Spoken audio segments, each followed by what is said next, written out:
Quest Interativo. No programa de hoje, nós vamos falar sobre símbolos, rituais e outras particularidades da maçonaria. E para falar sobre esse assunto, nós estamos recebendo mais uma vez o mestre maçom Luiz Miller. Ele é um livre pensador, pesquisador especialista no tema maçonaria e também ele é apresentador do canal Fatos Maçônicos. Luiz Miller, seja muito bem-vindo ao canal Quest Interativo. Para nós é muita alegria, muita honra mais uma vez estar te recebendo. Fala, Elaine, tudo jóia? Então, parece que o pessoal gostou bastante, né? Dessas questões ligadas à maçonaria, naquela nossa primeira entrevista. Agora nós vamos fazer uma segunda rodada, né, para esclarecer mais o pessoal aí do Quest Interativo. A quem manda um fortíssimo abraço a todos os assinantes aí, a todo mundo que acompanha a Elaine nesse trabalho muito bacana que ela desenvolve. Bom, acho que você deve ter visto o primeiro vídeo. Caso não veja, dê uma olhadinha aí a respeito da entrevista da maçonaria, né?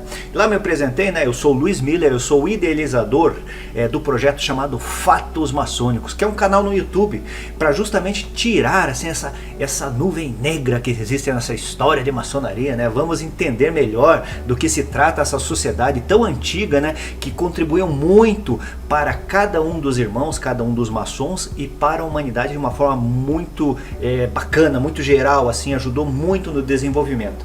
Vamos tentar desvendar os grandes mistérios da maçonaria nessa segunda entrevista aqui para o Quest Interativo. Luiz Miller, vamos então à nossa primeira pergunta. Nós gostaríamos de saber quais são os símbolos maçônicos e quais são os seus significados. Quais são de uso obrigatório, de forma pessoal ou em ambientes, por exemplo, de reuniões? Veja bem, símbolos maçônicos, de fato, propriamente a maçonaria não possui símbolos, né? Mas possui um símbolo que foi criado pela maçonaria, é isso que eu quero dizer, né? Nós temos alguns símbolos que ficaram muito conhecidos, né? Como o esquadro e o compasso, né? Que todo mundo conhece a maçonaria por conta desse simbolismo, né? Que é um simbolismo de construção, né? Os antigos construtores utilizavam para fazer os círculos, para traçar retas, etc, etc. E daí tem um significado com relação à moralidade, a questão da retidão da pessoa, dos limites a que se deve conhecer, né, ao círculo ali. Então tem esse tipo de interpretação, né? A maçonaria ela trabalha nessa questão de interpretação porque ela também é uma sociedade de simbologia, mas tem assim uma carga bem forte da questão da interpretação dos símbolos. E daí a gente tem várias camadas, né? A camada lógica, né? Como esse exemplo que eu dei. Isso aqui é um esquadro, né?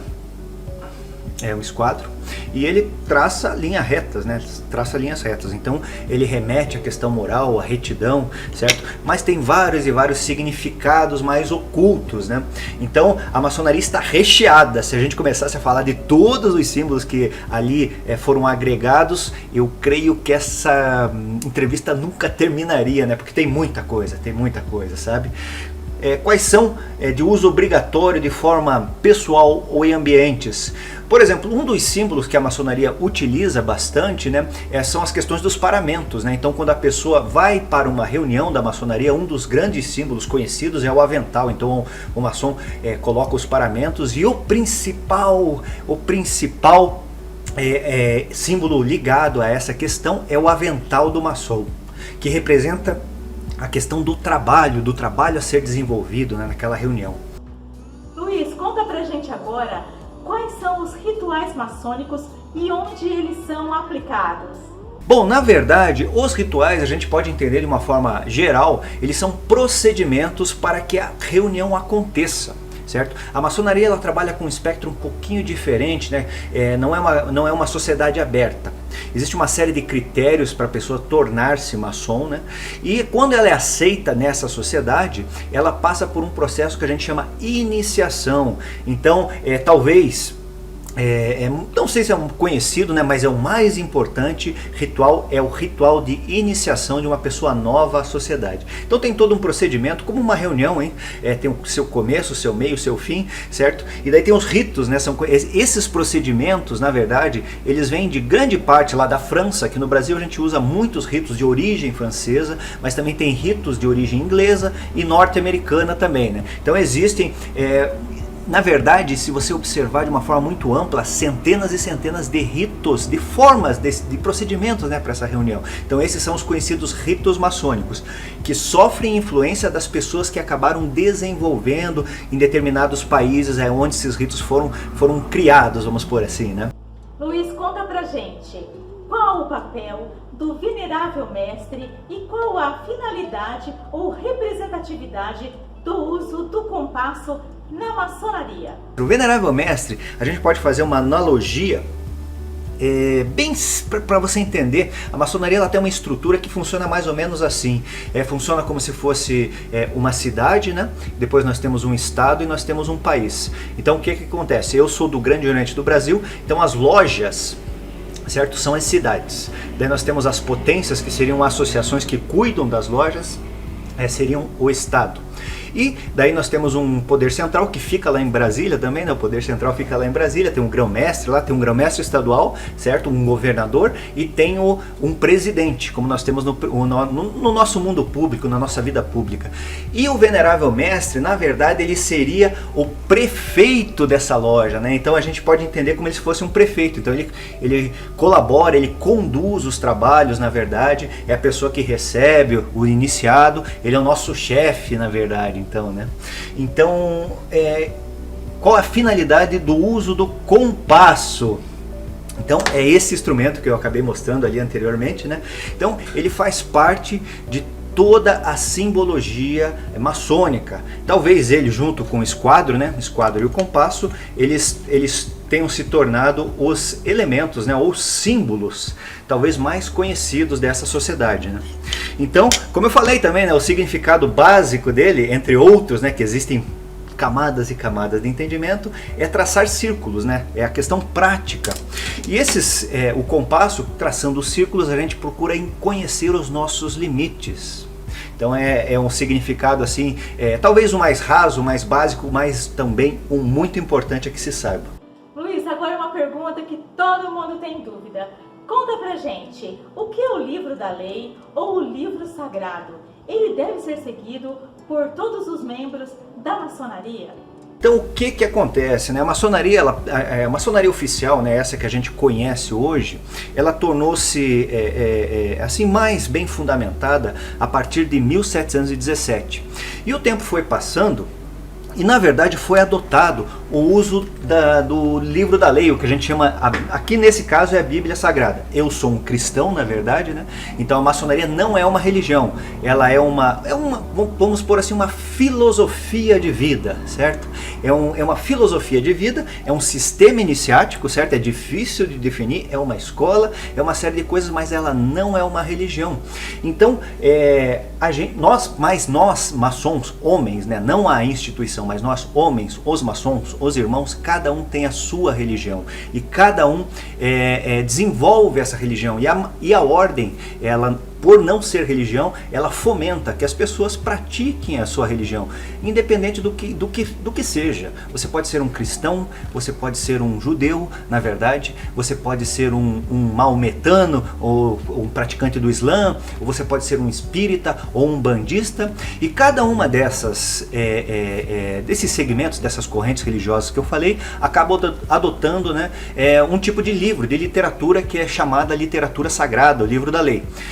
Então no cristianismo nós temos a Bíblia, no judaísmo nós temos aí a Torá e no islamismo nós temos o Alcorão, né, o conhecido o Corão, né, Alcorão mais popularmente conhecido. Então se o irmão for muçulmano, o livro da lei sagrado para ele será o Alcorão. A mesma questão se o irmão for judeu, então o livro da lei sagrada para ele será o Torá. Enfim, né, se ele for lá da Índia, vai ser o Bhagavad Gita, e daí nós temos uma imensidão aí, de livros de literaturas sagradas, e cada um escolhe sua religião. Então, ele é utilizado como uma forma de simbologia também, certo? Para que se fomente essa questão, porque aqui está a lei sagrada, a palavra de Deus. Então tem essa representatividade, né? Uma espécie de bênção àquela reunião maçônica. Então é utilizada nesse formato. E claro, né, você perguntou, ele deve ser seguido por todos os membros? Olha, se o irmão for cristão, eu recomendo, na verdade, que conheça com bastante profundidade essa doutrina, que é uma linda doutrina deixada por nós, para nós aí, pelo Jesus Cristo, né, por Jesus Cristo, nosso querido Jesus Cristo, amado Rei. Então, eu fomento, na verdade, né, provoco que as pessoas conheçam o cristianismo na sua maior profundidade, certo? E tentem vivenciar que essa foi a verdadeira mensagem. Nesse sentido, essa pergunta tem total cabimento, como a gente fala, né? Mas é isso aí, deve ser seguido. Eu procuro seguir os preceitos da minha religião, que é o cristianismo, que é o catolicismo. Luiz Miller, conta pra gente agora. É dito que a maçonaria estabelece uma espécie de rede de fraternidade que contribui com ações beneficentes comunitárias e com o sentimento de lealdade. Esse direcionamento contribui para que os maçons, em sua rede de negócios, confiem mais em comprar de outros maçons? Isso acontece de uma forma muito natural, né? Porque a gente começa a conviver com pessoas que, se você não tivesse na maçonaria, você nunca teria oportunidade de conhecer. E vai criando amizades, na verdade, né? Então isso de fato acontece. Que contribuem com ações beneficentes comunitárias. Sim. Praticamente todas as lojas da maçonaria, pelo menos uma vez, já fizeram as suas ações de caridade. Sabe, isso aqui no Brasil é muito pouco conhecido. Certo? Em alguns locais tem lojas que realmente assim fazem um trabalho fantástico, que mantém hospitais e mantém orfanatos. Algumas lojas têm trabalhos esporádicos, em determinados momentos do ano vão lá, fazem uma contribuição para um orfanato, para uma escola, sabe? A gente sempre procura contribuir. Muitas e muitas vezes, e acontece isso sempre, essas entidades vêm nos solicitar, sabe? Porque nós acabamos criando um laço de amizade com essas pessoas. Então, dentro da medida do possível, todo irmão acaba contribuindo para essas entidades, afinal de contas. Então a maçonaria tem esse trabalho que a gente pode considerar um trabalho invisível, que poucas pessoas acabam sabendo, né? A gente faz e não divulga esse tipo de coisa. É muito pouco comentado, para falar a verdade, muito pouco conhecido, até mesmo pelos maçons, certo? Até eu digo os maçons de outra loja, por exemplo, às vezes você não sabe o que está acontecendo em outra loja, porque a gente fica naquela comunidade, fazemos as nossas caridades, ações beneficentes, etc, e às vezes uma outra loja da mesma cidade acaba não sabendo o que está acontecendo. Isso é comum nos grandes centros, né? No interior, assim, sempre existe uma união, assim, sempre fazem coisas mais conjuntas as lojas, né? E com sentimento de lealdade, sim, com sentimento de lealdade. Esse direcionamento contribui para maçons em sua rede de negócios, confie mais em comprar de outros maçons? Olha, isso aí acontece da seguinte forma, né? É bem simples da gente entender, certo? É mais ou menos assim, né? Penso que todos aqui que estão assistindo, né? Uma vez na vida, pelo menos, né? Foram em uma igreja, independente da corrente que seja cristã, seja uma igreja católica, seja protestante, enfim, certo? Então o que acontece? Se você convive muito com aquela comunidade e de repente assim, ó, vamos fazer um exemplo bem interessante, né? Eu sei que determinado irmão lá da minha congregação, vamos por assim, é um exemplo, né? É um exemplo. Ele tem uma ótica e eu preciso de ótica.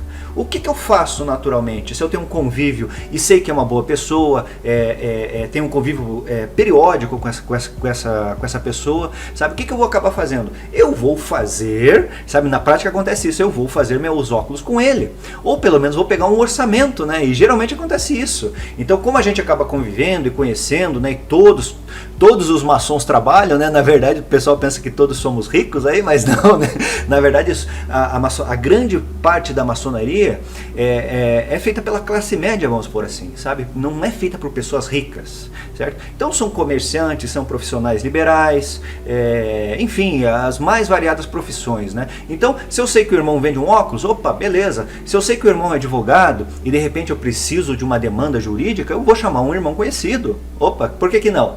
Obviamente, né? Então isso acaba acontecendo, é uma coisa natural, né? Como eu fiz aquele exemplo da igreja. Se você tem um convívio com muitas pessoas das mais variadas profissões e de repente você precisa de um determinado serviço, você vai em quem você já conhece, em quem você já confia, né? Mas não é uma obrigatoriedade. Mas acaba sempre se utilizando de uma forma ou outra essa rede assim, né? E é muito bacana, né? É muito bacana. Então esse direcionamento contribui para que os maçons em sua rede de negócios confiem mais em comprar de outros maçons? Sim, sem dúvida, né? Luiz Miller, olha só, perguntamos a um ex-maçom qual o grande segredo da maçonaria.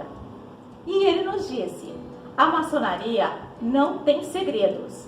Então pergunto a você, qual o grande segredo da maçonaria? Essa pergunta é bacana, hein? Bom, primeira coisa que acontece é o seguinte, né? Dentro de todas essas, vamos por assim, pré-definições aí que eu fiz na primeira entrevista e nessa entrevista sobre o que é a maçonaria, o que é esse movimento, né? Maçonaria, ela é, entre todas outras coisas, ela é uma corrente iniciática, né? Ou seja, o cidadão entra, torna-se um irmão e recebe uma influência espiritual.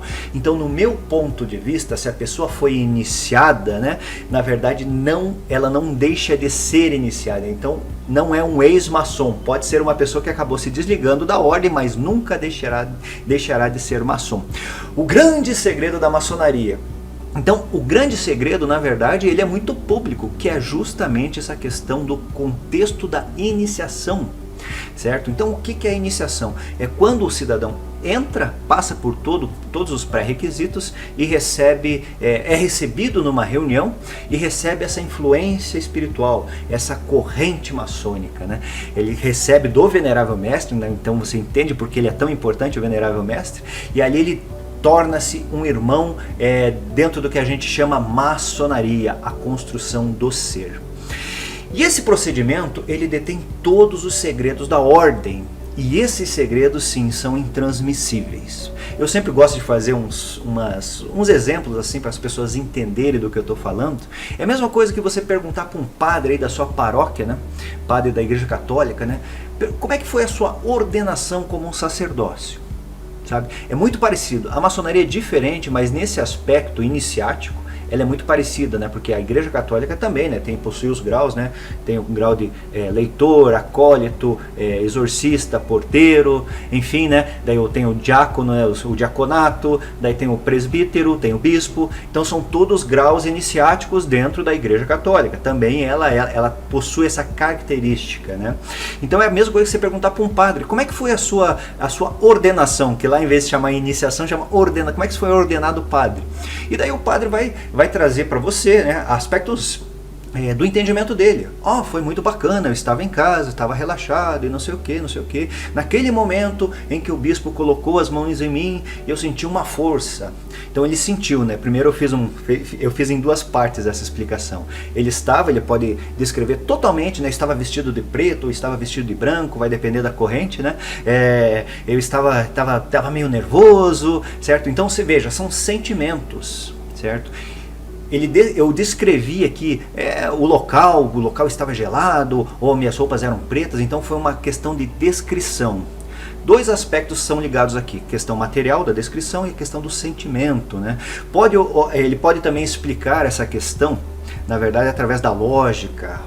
Pode, porque a iniciação em si, ela tem uma proporção muito forte dessa questão da lógica, certo? Mas ele nunca conseguirá explicar de uma forma assim que seja completa o que foi esse momento da ordenação, esse momento de graça, dessa influência recebida. Porque esse momento, ele muda a condição do ser. O ser vem se preparando, certo? E chega em dado momento, ele recebe essa influência espiritual, que é a ordenação ou a iniciação, no caso da maçonaria. Isso muda a sua condição. Então, o que eu quero dizer com isso? Não muda somente o aspecto material, não muda só o sentimento, não muda somente a questão da mente. Não muda somente o espírito, mas o contexto inteiro. E para a gente conseguir colocar em palavras toda essa temática aqui discorrida, é impossível.